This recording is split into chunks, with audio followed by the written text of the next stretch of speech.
صبر په بلا په مصیبتو په تکلیفو باندې صبر کول څومره لوی ثواب لري. حضرت پیغمبر صلی الله علیه وسلم الله تعالی چې کله اراده یو انسان ته یو مسلمان ته د خیر وکړي نو ده ته د ده د ګناه او سزا په دنیا کې ورکوي. عجل له العقوبت، هغه د ده د ګناه سزا په دنیا کې ورکوي. او چاته چې الله اراده د شر کړې وي نو د ده د ګناهو د وجې نه د ده د ګناهو عذاب وربند کې نه ورکوي په دنیا کې، تر دې پورې چې په قیامت کې عذاب ورکړي. د دنیا عذاب سخته که د آخرت؟ په آخرت کې اور ده د جهنم.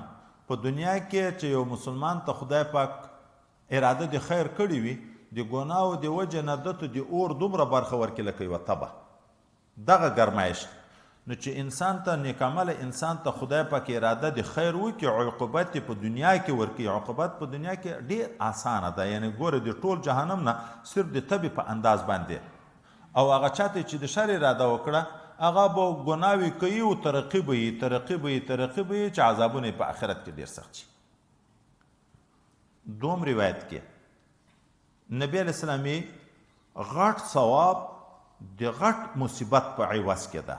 څومره چې مصیبت غټ و سړی صبر وکوه دغومره به د دغه انسان ثواب زیات وي. او چې کله الله اراده د محبت یو قوم ته وکړي نو په هغو باندې یو ابتلا راولي.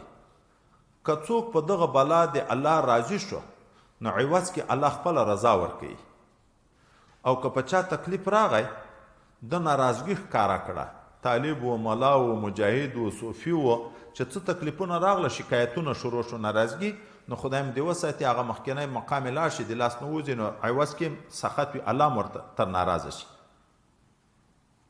دا بل روایت کې ام المؤمنین حضرت عایشه وی په هیڅ چا دردونه ما سخت تر نبی علیه السلام نه دي لیدلي.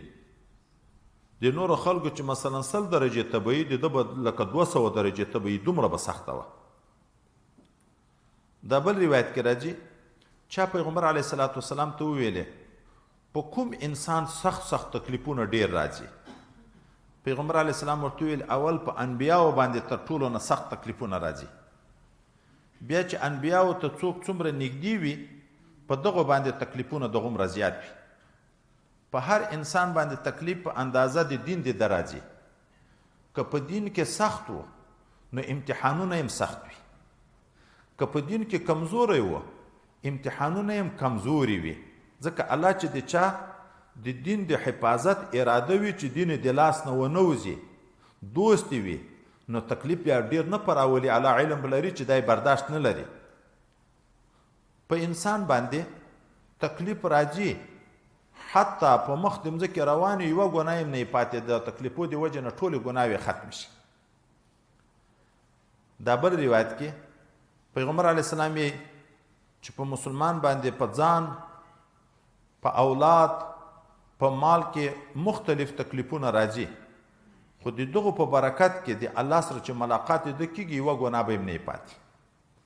وما علیه خطیئة، نو انسان باندې چې تکلیفونه راځي په دنیا کې دا د انسان د ګناهو د ختمېدن ذریعه راځي، نو ناراضګي دې نه کې په هغه باندې د راضي اوسي.